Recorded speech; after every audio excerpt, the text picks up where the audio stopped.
히브리서 11장 33절부터 읽습니다.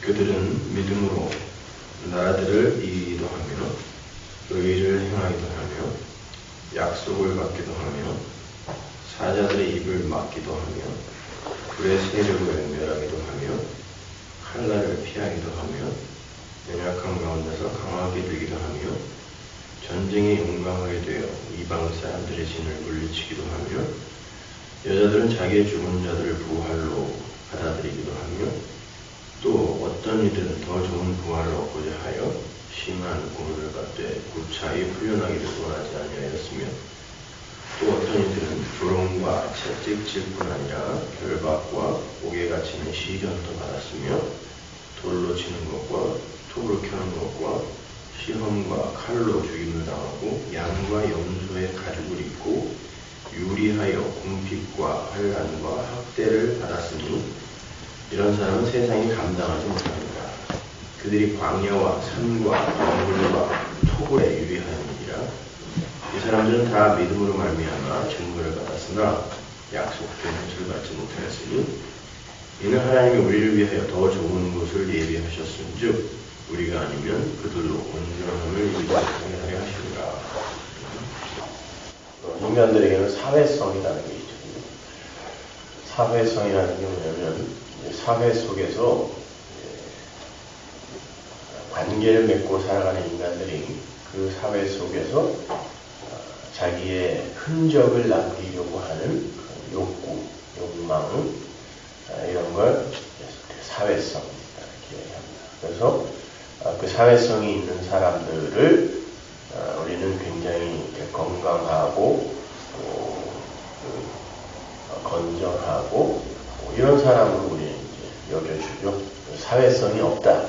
저처럼 관계에 별 의미를 두지 않고 그런 사람들은 사람들이 저 사람 참 사회성이 없다 이렇게 한다는 거죠. 근데 여러분이 보시다시피 히브리서 11장의 결론 믿음의 선진들이 그 사회성과는 아무 상관없이 오히려 세상과 대척점에 서서 그 세상을 이겨야 하고 감당해내야 하는 그런 존재로 살았다는 거예요. 그러니까 그들이 뭐 어떤 힘과 능력이 있어서가 아니에요. 그리고 의지를 발동해서가 아니라 믿음이 그렇게 만들어버렸다는 얘기죠.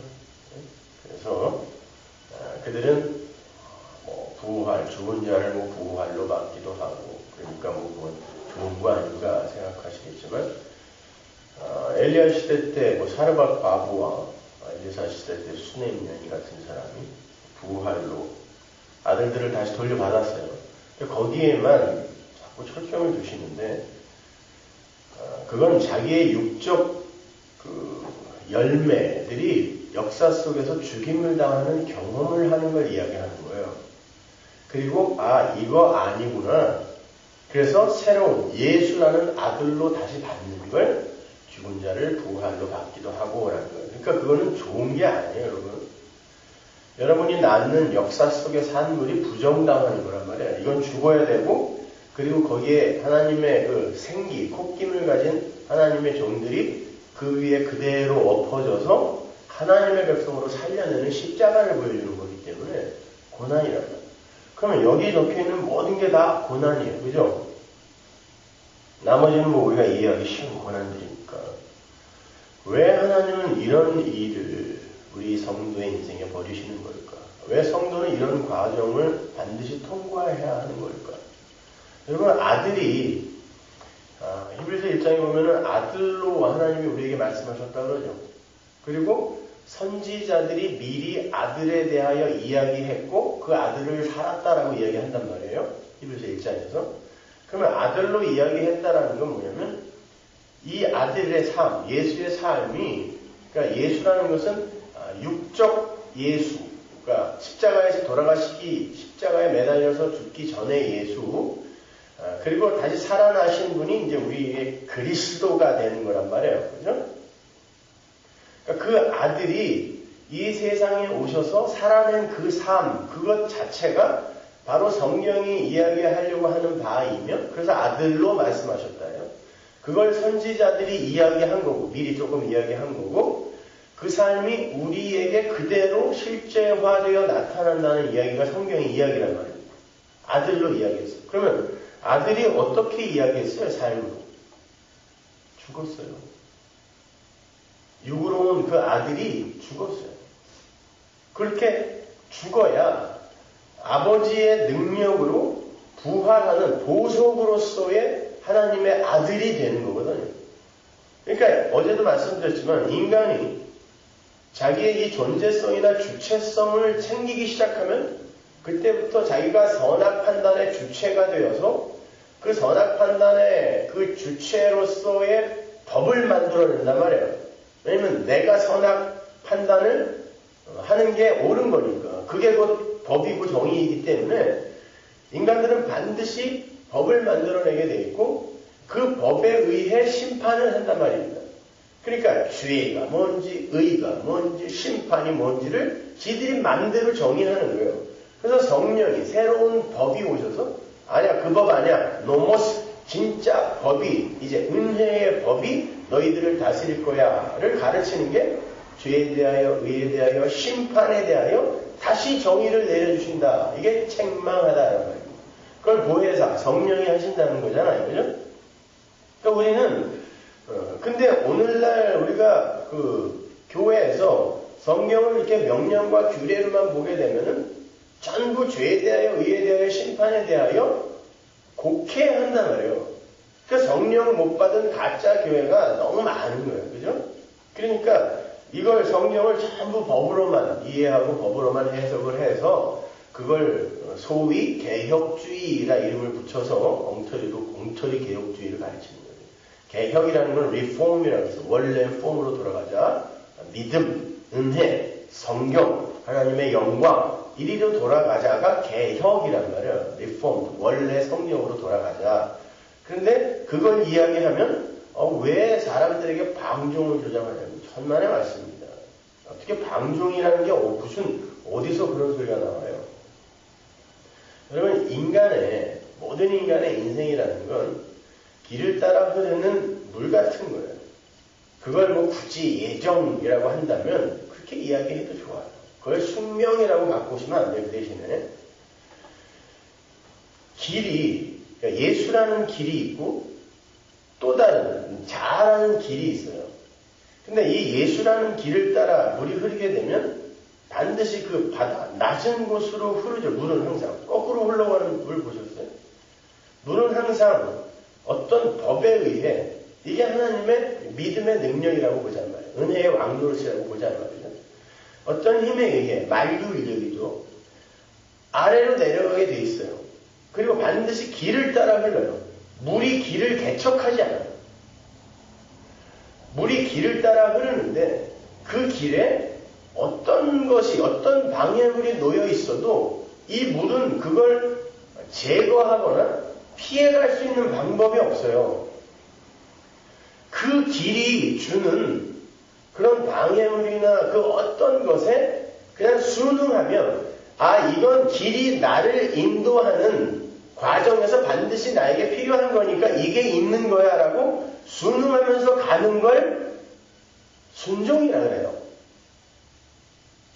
근데 오늘날 기독교는 물이 길을 따라 흘러가는 게 아니라 지가 가고 싶은 길을 자기가 제시하고 자해를 하면서까지 밥을 굶어가면서까지 천일기도 백일기도를 하면서까지 길을 개척하겠다. 이걸 비전이라고도 하고 꿈이라고도 하고 꿈꾸는 자가 오는도다. 이런 식으로 이제 사람들을 미혹을 하는데 아니라면 성도의 신앙생활은 믿음을 갖고 그걸 개척하고 자기가 비전과 야망을 성취하는 게 믿음이 아니라 이 예수라는 길을 따라 흘러가는데 거기에 있는 방해물을 하나님의 뜻으로 순종하는 능력, 힘, 이걸 믿음이라 그래요. 믿음을 갖고 그걸 제거하는 게 아니라 하나님이 나에게 허락하시는 거라면 그 어떤 것도 선입니다를 인정하는 힘이 믿음이라는 거예요. 그래서 그런 자들은 이 욕망의 바다, 아담들의 이 욕망이 막 쏟아져서 저주의 바다를 이룬 곳이 이 세상이잖아요.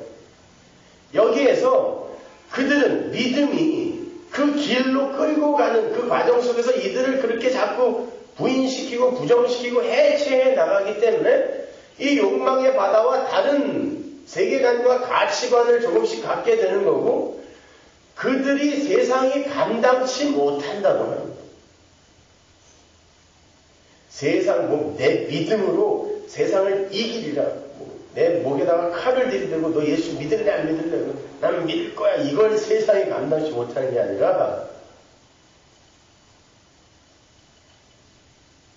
세상의 그런 힘의 원리, 인본주의, 율법주의 이 원리로 흘러가는 세상과 반대되는 삶으로 이렇게 살게 되는 거. 이게 세상이 감당치 못하는 거예요. 이겨낼 수 없는 거예요. 왜? 믿음이 끌고 가고 있거든요. 보세요. 그러니까 우리에게 닥치는 고난이라는 건 바로 그렇게 우리의 자아를 차압해가는 하나님의 은혜인 거예요. 이 자아가 하나님께 이렇게 뺏겨가야, 그래야 우리가 인간들이 세워놓은 법에서 자유로울 수 있고, 그래야 우리가 내 자아의 확장, 내 이 존재의 이 실현, 이런 것으로 끌어당기고 있는 그런 나로부터 끊어져 나가게 되는 거예요. 그때 자유가 오는 거예요. 생각해 보세요. 여러분의 자식, 내 거라고 갖고 있죠. 내 재산, 내 이름, 내 보람, 내 착함, 이게 다 나거든요.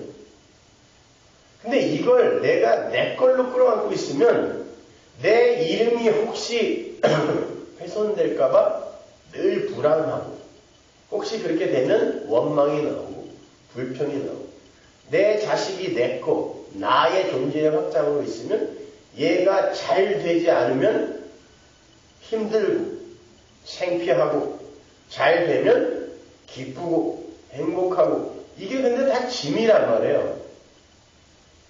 그래서 예수님이 내가 너희를 자유케 하겠다라고 오신 예수님이 오자마자 뭐라고 그러냐면 네 자식, 재산, 전토 다 끊어버릴 거라고 이야기한단 말이에요. 아니 무슨 자유를 주러 오신 분이 내 소유를 다 뺏어버려.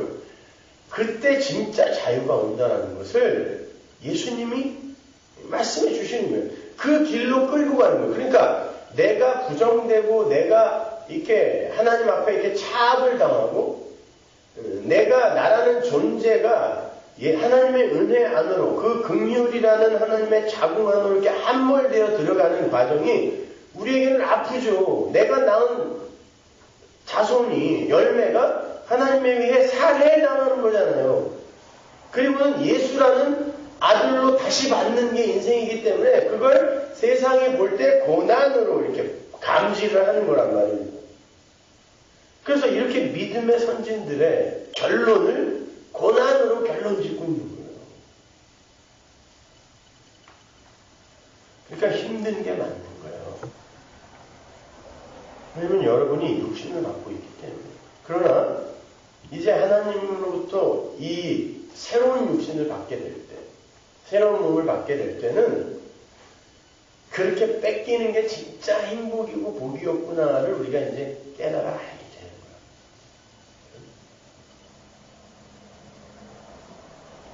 거예요. 우리 베드로전서 1장 9절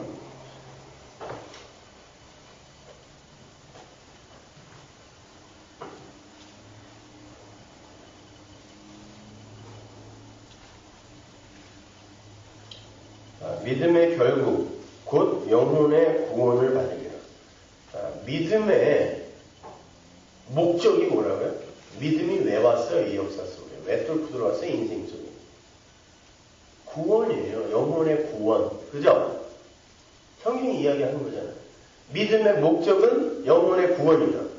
근데 우리가 구약에서 구원은 뭐라 그랬어요?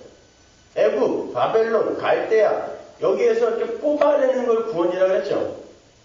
거기는 뭐예요? 우리가 원하는 게, 우리가 먹고 싶은 게 있는 곳, 우리가 모세 안에서 왕자로 살 수 있는 곳, 이게 세상이란 말이에요. 애굽이란 말이에요. 근데 여기에서 끄집어내요. 광야로 밀어내버리는 걸 우리가 구원이라고 배웠잖아요. 구약에서. 그러니까 믿음은 여러분의 그 자아라는 곳에서 여러분을 탈출시켜내는 거예요. 그래서 나에게서 이렇게 벗어나고 탈출되는 거. 나에 대해서, 야, 저거 정말 신뢰하고 저거 의지하고 살았으면 큰일 날 뻔했구나. 그리고 이 나에 대해서, 나에게서 나를 이렇게 뺏어내는 거예요. 그걸 구원이라는 거예요. 그게 세상이 볼 때, 아, 저건 죽는 건데, 이렇게 평가를 하게 된단 말이에요. 내가 나에게서 뺏기면 그 죽음이지 뭐예요. 야고보서 5장 10절.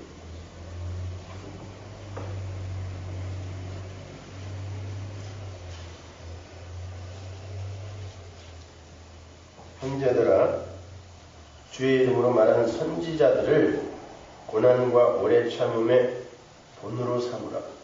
선지자라는 건 하늘의 무한의 신비, 무스테리온을 알게 된 자, 먼저 안 자가 선지자잖아요. 여러분이 선지자예요.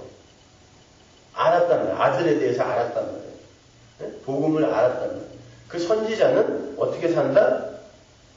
고난과 오래 참음의 본으로 삼으라는 건 그들이 전부 고난과 오래 참음의 길을 통과했다는 거죠. 마태복음 5장.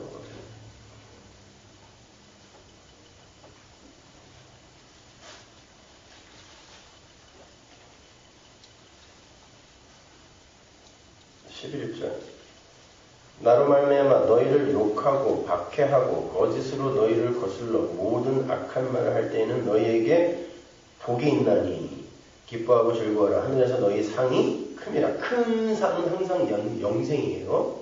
구원이에요. 너희 전에 있던 선지자들도 이같이 박해하느니라. 선지자는 뭐다?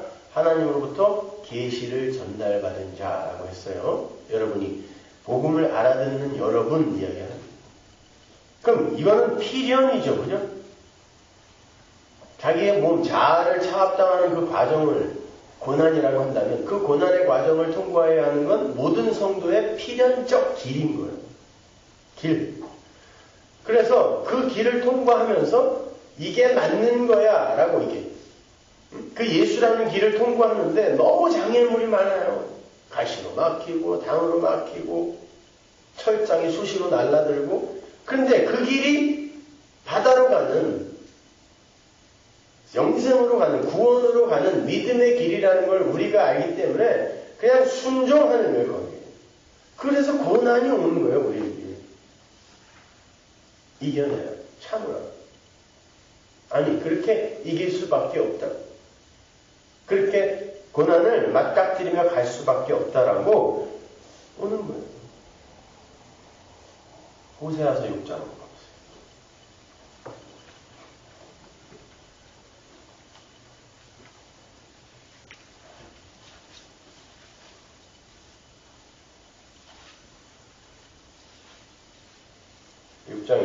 오라 우리가 여호와께로 돌아가자. 여호와께서 우리를 찢으셨으나 도로 낫게 하실 것이로 우리를 치셨으나 싸매어 주실 것입니다. 싸매 주시고 도로 낫게 할 거면 왜 찢어요? 그리고 왜 치시냐고요? 하나님이. 이제 여호와께서 이틀 후에 우리를 살리시며 셋째 날에 우리를 일으키시리니 우리가 그의 앞에서 살리라. 그러므로 우리가 여호와를 알자. 힘써 여호와를 알자. 여호와가 하시는 일을 우리가 이 세상의 역사의 세계관이나 가치관으로 이해가 안 되는 거예요. 왜 죽였다가 살려야 되는지 우리는 모르는 거예요. 왜 우리가 고난을 통과하면 이렇게 우리의 육적 소산을 하나님에게 다 이렇게 몰수당하고 차압을 당해야 하는 이 고난의 삶을 살아야 되는지 우리는 모르는데 하나님이 왜 그렇게 하시는지 우리에게 하나님이 이제 계시해 주는 거예요. 말씀으로 삶으로. 그래서 알면 이해되는 그런 거구나. 죽어야 되는 게 맞는 거구나. 이렇게. 그래서 아들이 먼저 와서 그 죽음의 길을 간 거예요. 아들이 뱀의 후손이 돼서 죽은 거예요, 여러분. 잘 생각해 보세요. 이따 저녁 때도 하겠지만 창세기 3장 15절에 여인의 후손과 뱀의 후손, 그 전쟁이 이 역사 전체의 이게 실체예요. 그죠? 여인의 후손과 뱀의 후손. 여인의 후손은 당연히 누구? 예수 그리스도잖아요. 갈라디아서 3장 16절에서 이야기하잖아요.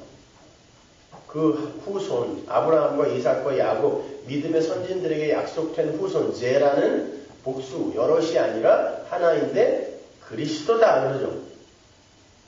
여러분, 예수는 인간인 성자의 이름이고, 그리스도가, 물론 이게 신분을 이야기하는 것이기도 하지만, 그거 잘 구별하셔야 돼요, 여러분.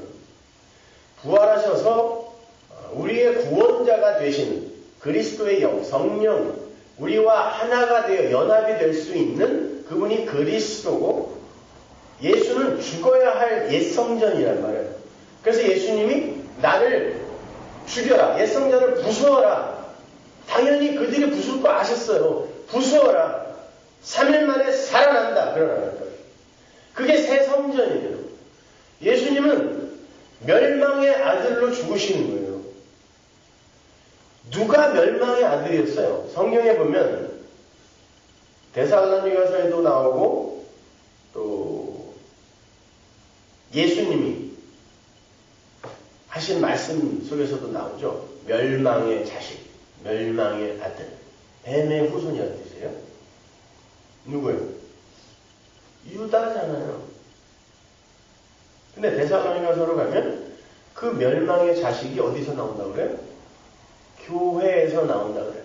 그래서 배도하는 일이 먼저 있고 그 다음에 이제 끝장이 난다라고 이야기한단 말이에요. 근데 잘 보시면 이스라엘의 12아들 12지파 그리고 12사도가 요한계시록 21장에 가면 거기에 거룩한 성 새 예루살렘에 이름이 쭉 적혀 있는데 12지파 12사도, 그게 교회란 말이에요. 여러분이라고. 근데 그게 이제 아들이죠. 계시록에 보면 이기는 자는 하나님 나라를 유업으로 받고, 유업으로 받는다는 건 하나님의 통치 안에 온전히 순종하는 자가 된다는 거예요. 나라가 바실레이아니까 통치권이라는 뜻이니까. 나라가 된다는 게 뭐야? 예, 하나님의 통치에 온전히 순복하는 자가 된다는 뜻이란 거예요. 그런데 그들이 뭐가 된다고 그래요? 나는 너의 하나님이 되고 너희는 내 아들이 되리라. 그런데 에베소서 1장 4절 이하로 가보면 창세전에 우리가 아들들이 되었다라고 한단 말이에요. 그럼 여러분은 반드시 이기게 되어 있는 거죠. 이미 이겨놓은 거예요. 묵시 속에서. 아들이 되었다라고 하고 계시록에서는 아들이 되리라 그래요. 누구만? 이기는 자는. 이 이김이 뭐냐면 세상이 감당하지 못하는 삶이라는 뜻이에요. 세상의 이 삶의 원리와 반대로 가는 삶을 살게 된다는 그런 뜻이란 말입니다. 근데 여러분이 그런 아들이 되는 거예요. 근데 그걸 계시록 21장에서 다 보석이라 그러잖아요. 에이, 보석이에요. 새하늘과 새 땅, 거룩한 성 새 예루살렘이 보석이래요. 그러니까 이걸 곡해를 해갖고 꿈을 꾸고 온 놈들이 천국에 갔더니 다 보석이더라. 집도 그냥 막 다 금이고 천만의 말씀. 하나님 나라 여러분을 이야기하는 거예요. 근데 보석이래요. 근데 복음서에 보면 우리는 질그릇이고 우리 안에 들어있는 게 보석이라 그래요. 보배. 근데 계시록에 가서 완료된 묵시 속에서 보니까 교회가 보석이네요. 그럼 교회가 뭐라 그래요? 예수. 그 아들 안에서 예수로 하나님께서 창조해내는 거예요. 그래서 여러분이 보석인 거예요. 그래서 에덴 동산에서도 그 새하늘과 새 땅을 모형하는 곳이니까 거기도 보석이 그렇게 많이 나오는 거예요. 그 내용물을 보면 계시록 21장의 보석과 흡사한 것들이 다 거기 있단 말입니다. 근데 어떻게 이 12 아들이 되냔 말이에요. 야곱의 12 아들 중에 하나, 요셉이라는 인물이 그들을, 나머지 11 아들을 고발하는 자, 이 고자질했다는 뜻이 아니라 이 땅에 내려서 고발하는 자가 되어 잡혀 죽는 거예요. 애굽으로 끌려가는 거예요. 죽어 결국은 이 나머지 11 아들이 살아나는 거예요. 근데 어떻게 아들이 되냐면, 그래서 나중에 이 베냐민이라는 게 마지막 아들인데 이게 아들로 완성이 되는 거잖아요. 엄마가 죽고 베냐민이 아들을 완성하는 거죠. 그래서 베냐민, 오른손의 아들이라는 뜻이에요. 이게 하나님이 이렇게 오른손으로 번쩍 아들, 부활한 예수를 번쩍 들어버렸잖아요. 네? 서신서에 나오잖아요. 그렇게 아들이, 이 진짜 참 아들이 남을 고발하는, 그 참소하는 자, 마귀가 돼서 죽는 거예요. 그래서 예수님이 십자가에 노뱀으로 달린 거예요. 마귀, 뱀이란 말이에요, 그게. 뱀의 후손. 예수님이 우리 이 마귀, 뱀인 우리가 되셔서 그렇게 죽고, 참소하는 자가 되어 죽고, 12 아들이 완성되는 거예요. 그래서 나중에 저 베냐민 두고 가라 이런 얘기 하는 거예요. 응?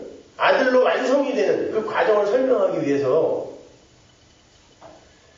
근데 신약으로 보면 12 사도가 있단 말이에요. 근데 거기도 마귀 새끼가 하나 있네? 예수님이 직접 말씀하시잖아요. 네가 마귀고 네가 멸망의 자식이다 그러는 거예요. 예수님이. 근데 그 멸망의 자식이 죽음으로 말미암아 그 베냐민 지파의 바울이 12를 채워 아들이 된 걸 설명하는 거예요. 그러니까 뭐 유다, 마귀 새끼다, 뭐 유다는 꼭 지옥 갔을 거야 이런 얘기를 하지 말고, 그건 그 유다가 바로 나고 예수가 바로 그 유다가 되셔서 죽으신 거다. 그 멸망의 자식이 되어 죽으신 거다를 우리가 거기서 배워야 되는 거지. 유다 그 나쁜 놈 어떻게 예수를 팔 수가 있어, 이러면 안 되는 거예요.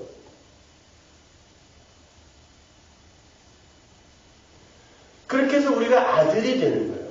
하나님의 아들, 보석이 되는 거예요.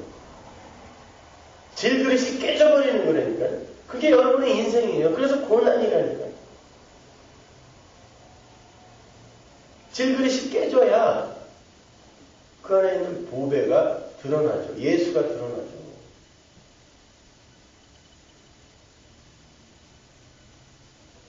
하나님께서 사도 바울에게 병 좀 고쳐주세요 그랬을 때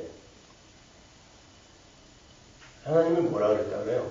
내 은혜가 네게 족하다 그러죠. 그 말은 야 그 정도면 됐어 얼마나, 남들은 더 힘든 사람도 많아, 이런 소리가 아니라, 은혜는 그게 어떠한 모습과 상황으로 이렇게 가시적으로 나타나던 은혜는 그 자체로 만족이다. fulfill이라는 뜻이에요. 그러니까 은혜는 어떤 모양으로도 나타날 수 있다는 뜻이지 그 정도면 됐어 인마 이게 아니라니까요. 그러니까 은혜를 받은 자는 그 어떤 상황 속에서도 이게 은혜가 만들어내는 일이다라는 걸 이렇게 수긍하고 인정하게 돼요. 그래서 세상에 나가면 이게 부끄러운 일이고 창피한 일이고 야 이게 아픈 일이고 슬픈 일인데 점점 거기에 이렇게 둔감해지는 삶을 살게 돼요. 이해가 된다니까요. 말씀하면서 그런 것들이. 그러니 세상이 감당치 못하죠. 세상이 합의하여 야 그거 창피한 거야, 그건 고통스러운 거잖아 라고 세상이 이야기하는데 우리는 말씀하면서 아니야 이게 예수라는 길로 흘러가는 길이 맞는 건데 이게 감당이 안 되는 거예요. 충돌이 되는 거예요. 이것이 이게 이기는 거예요. 다른 게 이기는 게 아니에요. 생각해 보세요. 여러분 에베소서 6장으로 가면 우리의 싸움은 혈과 육이 아니라 그러죠. 네? 그리고 사도 바울이 뭐라고 하냐면 내가 자꾸 자기의 몸을 쳐서 그 은혜 안으로 들어가려고 한다라는 이야기를 자주 해요. 여러분 그 말을 오케하시면 안 돼요. 몸을 친다라는 건 허벅지를 찔러가며 세상 사람들이 도덕과 윤리와 사회법으로 이렇게 규정해 놓은 그런 어떤 선악의 구조 속에서 선의 편에 서려고 애를 썼다는 뜻이 아니에요. 늘 몸이 추구하는 건 뭐냐면, 아담들이 추구하는 게 뭐냐면, 어떻게 해서든 심지어 신앙까지도 종교 행위까지도 사용하여 인간의 보편적 자존심을 놓지 않으려고 하는 게 몸이 하는 거란 말이에요. 근데 하나님이 그 몸을 쳐버린다는 건 뭐냐면 그걸 못 챙기게 한다는 뜻이에요. 그리고는 예수님의 십자가 은혜만 붙들게 한다라는 게 몸을 쳐서라는 뜻이에요. 내 몸은 자꾸 다메섹 이전에 그 사울로 돌아가고 싶어 하는 거예요. 그때는 사람들에게 존경받았고, 아니 사람들이 그 젊은 사람이 뭘 하러 간다고 그러는데 추천서를 다 써주고 야 가서 다 죽여버려 이랬을 정도로 사내들인 공회 안에서도 인정받았던 사람이에요. 그리고 도덕과 윤리 그 안에서는 점도 없고 흠도 없다라는 평가를 받았던 사람이라는 거예요. 존경받았다는 거예요. 그래서 뭐 장가도 안 갔는데 사내들인 공회원이 됐는지도 모르겠지만 사내들인 공회 회원은 반드시 결혼을 해야 되거든요. 근데 바울이 결혼했다라는 말이 성경에 없잖아요. 그건 뭐 우리가 궁금해하지 말자 말이에요. 아무튼 그렇게 그 젊은이가 인정을 받았었는데 다메섹에서 예수를 만나고 난 다음부터는 병도 생겨, 가는 곳마다 짱돌로 찍혀, 타는 배마다 난파돼, 남들 하나도 안 무는데 그냥 지만 독사가 물어. 뭔가를 그 삶 속에서 계속 설명해내요, 하나님이. 그래놓고 뭐라 그래요? 내 은혜가 내게 족하다. 그게 은혜야 라고 이야기하는 거예요. 쉬운 말로. 그게 은혜야. 그 정도면 됐어. 만약 그게 은혜야. 그래놓고 바로 밑에서 뭐라고 이야기하냐면 그 은혜를 내 능력이라고 바꾸어 말을 하세요. 하나님이 내 은혜가 네게 족하다. 내 능력은 약한 데서 온전해. 강함이 온전함이라는 뜻이거든요. 내 능력, 내 은혜는 너희들이 얼마나 연약하고 무력한 자인지가 드러날 때 온전하게 된다는 뜻이 약할 때 강함된다라는 바울신학의 맹리란 말이에요. 그러니까 여러분이 부인되고 해체되어지고 하는 과정이 고난이고 그건 곧 은혜인 거예요. 아, 나 약해. 맞아. 내 힘으로는 안 돼. 이걸 고백하게 하는 게 신앙생활의 목적이라서요. 그게 이 세상에서 구원을 얻는 거예요.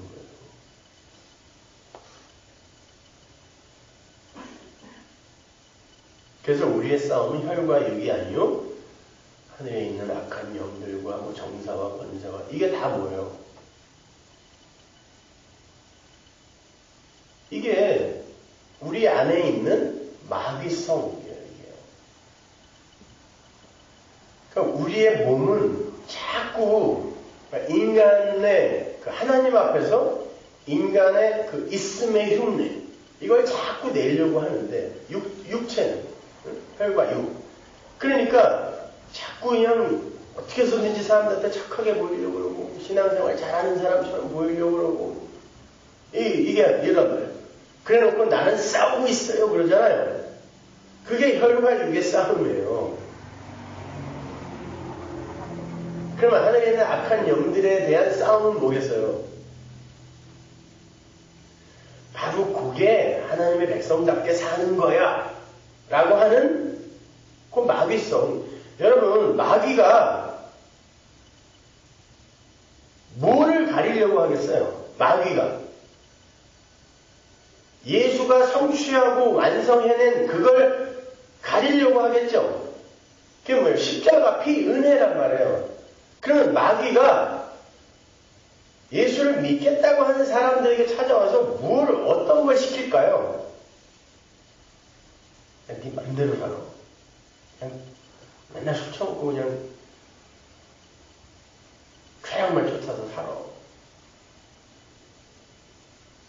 저 가갖고 너에게 해보자면 확 죽여버려. 이럴까요, 마귀가? 착하게 살아. 매일 큐티해. 기도 하루에 2시간씩 해. 그리고 단기 성경 꼭 5번씩 가, 1년에. 그러면 인간들은 그 행위를 하는 동안에 하나님의 은혜가 없어도 나는 괜찮은 존재로 살 수 있네 라고 십자가 피를 잊게 돼요. 여러분, 마귀는 여러분에게, 그래서 사탄교회에서 착하게 살자 그러는 거예요. 마귀 새끼처럼 막 살자 안 그래요? 사탄교회에서 예수님 하나님이 뭐야? 우리 힘으로 잘 살 수 있다니까? 야, 인간들아, 착하게 살아 그런다고요. 그냥 인터넷이나 이런 데서 봐가지고 뭐 피를 뿌리고 뭐 어쩌고저쩌고 십자가를 거꾸로 매달아놓고, 여러분 그 사람들 굉장히 젠틀해 보이고요. 실제로 보면은. 근데 사탄 교회예요. 착하게 산다니까요. 교회 다니는 사람들보다 훨씬 착하고 이성적으로 살아요. 그런데 그렇게 살도록 만들어 놓으면 바리새인들이 이렇게 살았잖아요. 성화의 최고봉. 제일 착하게 산 사람, 그 당시에. 그렇게 착하게 살아서 예수 죽이고 지옥 갔잖아요. 그게 기독교의 목적이 아니에요. 기독교는 여러분을 예수께로 이끌어가는 거지. 절대로 여러분의 이 현상계 속에서의 그 육적 자아를 개발해내고 갈고 닦으라. 그런 걸 가르치는 게 기독교 아니에요. 불교잖아요, 그거는. 열심히 살아서 성불하라고 그러고. 왜 기독교가 불교의 뒤를 쫓아가면서 그들이 흘린 걸 핥아먹고 있는 거예요. 명상, 관상기도, 백일기도, 기복, 이거 다 불교의 동. 천국관, 지옥관, 이거 다. 그러니까 성경에는 나와 있지도 않은 무슨 그런 불경에 나와 있는 무간지옥 이런 거를 갖고 막 사기치고. 그럼 불이 활활 타고 막 껍데기가 벗겨지고 눈알이 뽑히고 이런 건 지옥이었어. 하나님 없이 사는 게 지옥이에요. 그러니까 이 인생을 살면서 야, 이렇게 내 욕심과 내 비전과 내 꿈을 쫓아 살아가는 게 이게 결국 지옥이구나. 이게 나를 파멸시키는 거구나. 이거를 못 깨닫는다면, 왜냐면 그게 너무 보람있고 달콤하고 하니까 사람들이 그걸 잘 못 깨달아요. 바쁘게 살다 보니까. 너무 바쁘면 안 돼요. 가끔 싫어. 짜도 되고, 집에서 놀아보기도 하고, 뭐 이래야 생각을 하죠, 생각을. 너무 바쁘고 승승장구 일치월장 그러면 안 돼요. 생각을 못 한다니까요.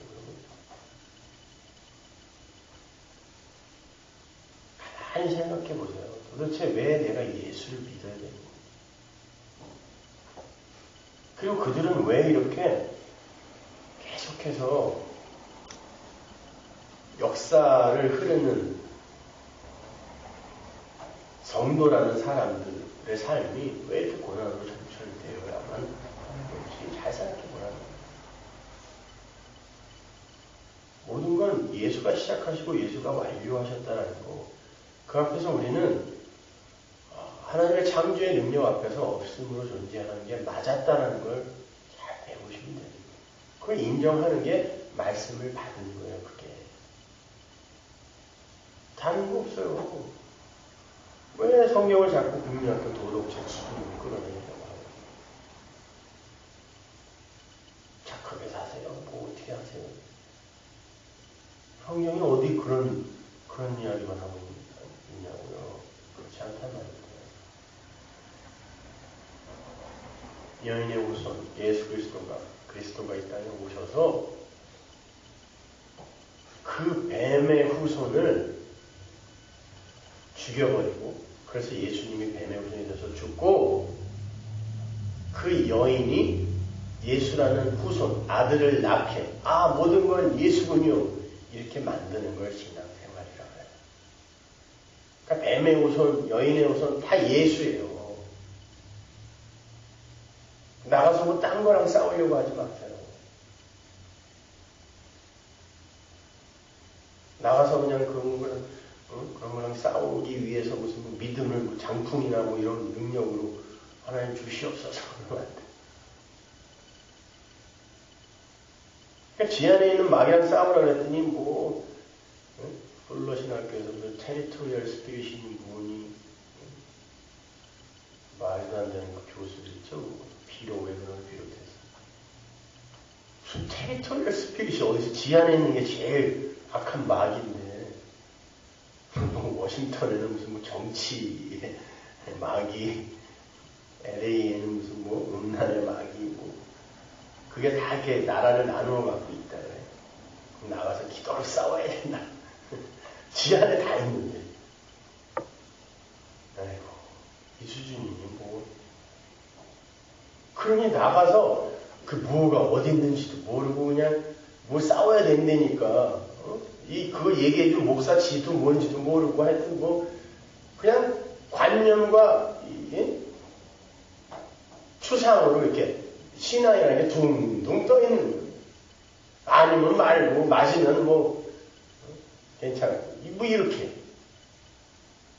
그러니까 대적이 뭔지도 모르고 나와서 싸운대. 여기저기서 영적 전투니 뭐냐. 뭐랑 싸우는 거야 도대체가. 걔네들은 상대도 안 해주는데 지는 막 싸우고 있대. 어디다 허공에다 대놓고 막 그냥 총검술하고 앉아. 지안에 있는 그 아담 마귀와 싸우랬던. 그렇게 싸워서 내가 죽어야 돼요. 그래서 예수가 죽은 거예요. 그래야 여러분이 예수가 된다니까요. 아들이 된다니까요. 하나님은 아들만 보세요. 아들만 사랑하세요. 신명기에 보면은 하나님이 그래요. 왜 이스라엘을 택했냐? 이스라엘 교회를 왜 택했어요? 이 수가 많아서가 아니라 수가 적은 용도야. 니들이 잘 쪼달아서 이런 뜻이죠. 그리고 뭐라고 붙여 이유? 내가 사랑했고 너희 열조와 약속했기 때문에. 근데 사랑했다. 사랑한 후손. 아브라함의 후손들이잖아요. 이스라엘. 근데 갈라디아서 3장 16절에서 그 후손이 예수 그리스도라며. 그러니까 하나님은 예수를 사랑해서 예수가 품어안은 자들을 그냥 아들 삼아주는 거지. 우리를 하나님이 왜 사랑해요? 뭐가 없음인데 혼돈과 공허를 왜 사랑하냐고 하나님.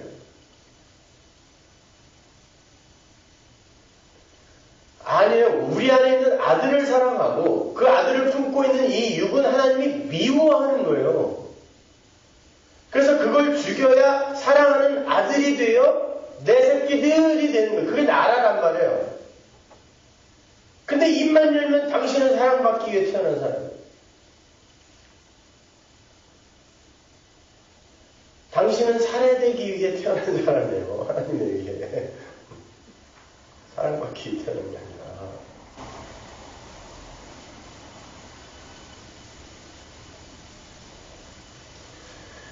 참, 할 말은 많지만, 여러분 알아들으시죠? 네? 이 서문화에 정의하는 분들은 다 알아들어야 되고, 여러분 복음이 뭐예요? 하나님이 하셨습니다. 하나님이 예수가 길입니다. 우리는 그 예수와 함께 가면서